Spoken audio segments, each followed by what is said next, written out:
अगर आपके अंडों की क्वालिटी अच्छी है तो दैट्स अ गुड न्यूज़, लेकिन अगर आपके अंडों की क्वालिटी बॉर्डर लाइन है या बुरी है तो ये बैड न्यूज़ है, क्योंकि इसका मतलब ये है कि जो आपका एम्ब्रियो बनने वाला है वो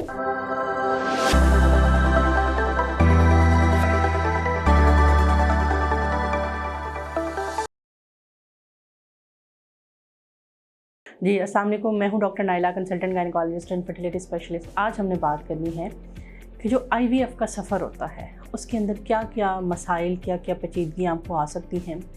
नॉर्मली हमारे पास जो पेशेंट आते हैं वो समझते हैं कि अब चूँकि हमारा IVF शुरू हो गया है तो अब तो 100% गारंटी है कि अब हमारा बच्चा हो जाएगा। ऐसा नहीं है। IVF की जो सक्सेस रेट है वो ऑलमोस्ट विदाउट फ्रीजिंग 40% है, और अगर आप फ्रीजिंग पे चले जाते हैं तो उसकी जो वो है वो बेहतर हो जाती है।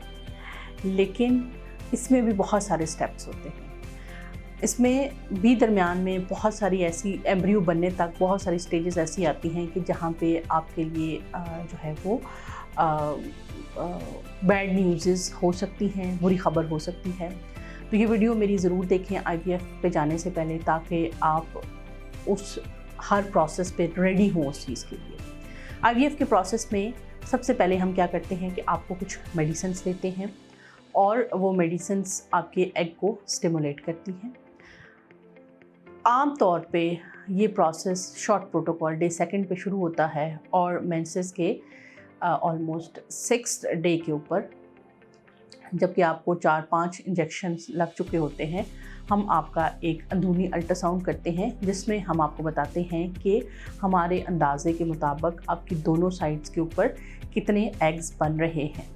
अगर आपका AMH लो है तो आपके लिए 5th या 6th डे के ऊपर ये बैड न्यूज़ मिल सकती है आपको कि अनफॉर्चुनेटली आपका कोई एग नहीं बन रहा, या नंबर ऑफ़ एग्स बहुत थोड़े हैं, 1 या 2 एग्स हैं, और हो सकता है कि वो भी ऑनवर्ड इंजेक्शंस के साथ ग्रोथ ना करें। ये उन केसेस में होता है जिन पेशेंट्स की एज बहुत ज़्यादा होती है या जिन पेशेंट का AMH कम होता है, यानी ओवेरियन रिजर्व कम होता है।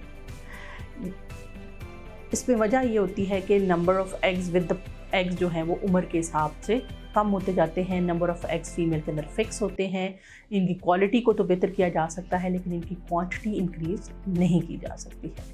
इस तरह के केसेस में बहुत सारे लोग फिर एग डोनेशन पे चले जाते हैं, जो कि by the law of Pakistan और इस्लामिकली भी ये हलाल नहीं है एग डोनेशन पे, और हमारे जो मोस्टली सेंटर प्रैक्टिस कर रहे हैं पाकिस्तान में वो इसको अलाउ नहीं करते हैं। लेकिन अगर आपका जो TVS हुआ है डे 6 के ऊपर, उसमें आपके लिए अच्छी न्यूज़ है और आपको पता चला है कि आपके दोनों साइड पे ऑलमोस्ट 5-6 फॉलिकल उनको नज़र आ रहे हैं, तो वो आपका प्रोटोकॉल जारी रखते हैं, और फिर आपका दोबारा से स्कैन 3 दिनों के बाद डे 9 या 10 के ऊपर रिपीट किया जाता है। अब उस स्कैन के अंदर देखना ये होता है कि जो एवरेज साइज़ है फॉलिकल्स का वो कितना है। जिस दिन एवरेज साइज़ यानी कि रफली कोई फॉलिकल जो है वो 16 to 18 mm तक चले जाते हैं, यानी एवरेज 17 मिलीमीटर का फॉलिकल जब आपके हो जाते हैं तो आपको एक इंजेक्शन शुरू कर दिया जाता है, जिसका पर्पज़ ये होता है कि आपको फॉलिकल जो हैं वो जो मैच्योर फॉलिकल हैं वो उनकी ग्रोथ एक जगह पे रुक जाए, और बाकी जो पीछे छोटे फॉलिकल हैं वो साथ साथ ग्रो करते रहें, क्योंकि अगर हम उनकी ग्रोथ रोकेंगे नहीं तो वो फट जाएंगे और अंडे ज़ाया हो जाएंगे। इसी तरह से अब आपके सारे फॉलिकल्स को एक साइज़ पे ग्रो करवा के आपको एक इंजेक्शन दिया जाता है, जो कि विदिन जिसके 30 से 36 घंटों के अंदर अंदर हम आपका एग कलेक्ट कर लेते हैं, यानी ओवम पिकअप कर लेते हैं। अब ओवम पिकअप के टाइम पे जो बैड न्यूज़ आपको मिल सकती है वो ये है, एक तो आपके कितने नंबर ऑफ़ एग्स निकले, ये एक इम्पॉर्टेंट न्यूज़ होती है। दूसरा होता है कि what is the quality of eggs, कि जो आपके एग्स निकले हैं उनकी क्वालिटी कैसी है, क्योंकि अल्ट्रासाउंड पे जो हम देख रहे थे वो फॉलिकल थे, उनके साइज़ देख रहे थे, उसके अंदर मौजूद अंडे की क्वालिटी वो एम्ब्रियोलॉजिस्ट देखता है माइक्रोस्कोप के नीचे कि ये जो एग है ये किस क्वालिटी का है, क्या ये अच्छी क्वालिटी के एग्स के सारे पैरामीटर्स को फुलफ़िल कर रहा है या हाफ पैरामीटर्स को फुलफ़िल कर रहा है। अगर आपके अंडों की क्वालिटी अच्छी है तो दैट्स अ गुड न्यूज़। लेकिन अगर आपके अंडों की क्वालिटी बॉर्डर लाइन है या बुरी है तो ये बैड न्यूज़ है, क्योंकि इसका मतलब ये है कि जो आपका एम्ब्रियो बनने वाला है वो वीक बनने वाला है। एट द सेम डे जिस दिन आपका एग पिकअप होता है, आपके हस्बैंड के सैंपल भी लिए जाते हैं और उसके अंदर हमें पता लगता है कि what is the quality of sperm, sperm quality कैसी है।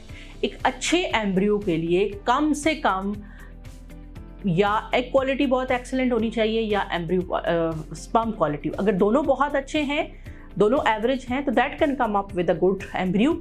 लेकिन अगर इनमें दोनों में से कोई एक भी कॉम्प्रोमाइज्ड है और बुरी तरह कॉम्प्रोमाइज्ड है तो वीक चांसेस होते हैं बनने के। तो आपका वो आपको बताया जाता है उसी टाइम आफ्टर फ्यू आवर्स। जो एम्ब्रियोलॉजिस्ट होता है वो फर्टिलाइजेशन करता है। नॉर्मली अब आजकल हर जगह इक्सी ही किया जा रहा है, बहुत कम सेंटर जहाँ पे IVF किया जा रहा है, लेकिन still there are centres they are doing IVF, in vitro fertilisation. तो वो आपके स्पर्म को अंडे के आगे पीछे छोड़ देते हैं, या दूसरा तरीका क्या है कि स्पर्म को पकड़ के एग के अंदर इंजेक्ट कर देते हैं, जिसको इक्सी कहते हैं, वो करते हैं। और फिर आपको नेक्स्ट डे देखते हैं कि साइंस ऑफ फर्टिलाइजेशन क्या है। अब अगले दिन आपको पता चलेगा कि आपके जो 7-8 अंडे जितने भी एग्स निकले थे उनमें से कितने फर्टिलाइज हो गए हैं, सक्सेसफुली फर्टिलाइज हो गए हैं। अगर सारे फर्टिलाइज हो गए हैं तो ये आपके लिए बहुत अच्छी न्यूज़ है, अगर नहीं फर्टिलाइज हुए तो ये आपके लिए बैड न्यूज़ है। अब आपके सारे एग्स फर्टिलाइज हो गए। अब वो कहते हैं कि हम देखते हैं कि ये आपके एम्ब्रियोज डे 3 पे आपको बताएंगे कि किस तरह के ग्रो हो रहे हैं। अब डे 3 के ऊपर, मोरेला स्टेज के ऊपर, एम्ब्रियोलॉजिस्ट आपके एम्ब्रियोज को निकालता है और देखता है if they are growing well, तो वो क्या करता है कि उनको डे 5 तक ग्रोथ उनकी जारी रखता है। लेकिन उसको अगर लगता है कि ये अच्छे ग्रो नहीं कर रहे तो वो मे बी आपको डे 3 के ऊपर ही ट्रांसफ़र का डिसाइड कर लें, क्योंकि वो वीक होते हैं, they need a womb to be transferred. अगर हम उनको फर्दर ग्रो कराएंगे तो वो डेड हो जाएंगे मीडिया के अंदर। तो that can be a good और bad news at day 3 of your fertilization. उसके बाद डे 5 के ऊपर अगर सब कुछ ठीक है तो आपको they will call you on day 5, और डे 5 के ऊपर वो आपको बताएंगे कि आपका जो डे 5 का ब्लास्टोसिस्ट है वो कैसा है। वेदर अच्छा जो ग्रेड A का H ब्लास्टोसिस्ट होता है, अगर आपके वो बने हैं तो आई विल रिकमेंड यू कि go for frozen embryo transfer. Frozen embryo transfer के रिजल्ट बहुत अच्छे हैं। लेकिन अगर आपके एम्ब्रियोज वीक बने हैं तो don't go for the freezing. अपने एम्ब्रियोलॉजिस्ट से डिस्कस करें, उनसे पूछें कि ये हमारे वीक एम्ब्रियोज हैं, वो आर दे फ्रीजेबल, फ्रीजिंग के बाद इनकी थॉइंग के बाद इनकी क्या कंडीशन हो सकती है, और उसके बाद हमें इसको क्या करना चाहिए, क्या अभी से ट्रांसफ़र कर लेना चाहिए या इनको फ्रीज़ करना चाहिए। अगर सारे अच्छी क्वालिटी के एग्स बने हैं, ग्रेड A के बने हैं, तो आप उनको फ्रीज़ करवाएं और इस दफ़ा पीरियड्स आने दें और नेक्स्ट टाइम आप फ्रोजन एम्ब्रियो ट्रांसफर्स पे जाएं। फाइनल क्या होता है कि at the day of transfer के डे पे आपको डॉक्टर बताएगा कि आपका ट्रांसफ़र स्मूथ था, डिफ़िकल्ट था। जितना ट्रांसफ़र स्मूथ होता है उतना UPT पॉजिटिव होने के, प्रेगनेंसी टेस्ट पॉजिटिव होने के चांसेस ज़्यादा है। जितना ट्रांसफ़र डिफ़िकल्ट होगा, अगर आपकी सर्विक्स का मुंह बंद है, यूट्रस का मुंह बंद है, या किसी भी और वजह से आपको यूट्रस में फाइब्रॉइड है या कुछ भी है, या आपके कैथेटर के ऊपर ब्लीडिंग हैवी होना शुरू होगी आपको at the time of transfer, तो वो सारी चीज़ें इंडिकेट करती हैं कि आपका ट्रांसफ़र अच्छा ट्रांसफ़र नहीं था। तो इसमें पॉजिटिव होने के चांसेस कम है, ज़ीरो नहीं है, कम है।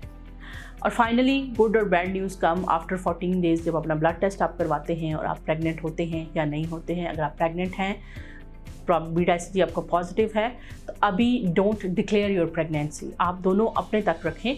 जब आपका सैक आ जाए और उसके बाद आपकी बच्चे की हार्ट बीट आ जाए, देन डिक्लेयर योर प्रेगनेंसी, क्योंकि इन सारे मुश्किल स्टेप से गुजर के एक IVF पॉजिटिव होता है और इसके चांसेस 40% होते हैं इन वन साइकिल। कुछ लोगों का डे 5 के ऊपर एग ही नज़र नहीं आते, कुछ लोगों की एम्ब्री क्वालिटी इतनी अच्छी बुरी होती है, एग क्वालिटी बुरी होती है कि they are not able for fertilisation. कुछ लोगों के फर्टिलाइज करने के बाद जो बनते हैं embryos, they are very weak, they are not transferable, अगर ट्रांसफरेबल हैं तो दे आर नॉट फ्रीजेबल, अगर फ्रीजेबल हैं तो एट ट्रांसफ़र के टाइम पे कोई। तो ये सारी वीडियो बनाने का मकसद ये था कि आप IVF को फैंटेसाइज ना करें, IVF को रियलिस्टिकली समझें, ताकि आपको करवाते वक्त फॉल्स एक्सपेक्टेशंस ना हो IVF से। उम्मीद है वीडियो आपको पसंद आई होगी। ये सच था, बेशक थोड़ा डिफ़िकल्ट था आपके लिए, लेकिन इसमें बहुत सारा जो है वो चीज़ें ऐसी हैं जो मे बी आपके लिए न्यू हो, बट ये बहुत इंपॉर्टेंट वीडियो थी which I was trying to shoot. लेकिन थैंक्स टू अल्लाह ऑलमाइटी कि मैंने आज ये शूट कर ली। उम्मीद है ये वीडियो आपको पसंद आई होगी। ज़रूर आप अपना फीडबैक शेयर करें। मिलते हैं इंशाल्लाह नेक्स्ट किसी वीडियो में, तब तक के लिए अल्लाह हाफ़िज़।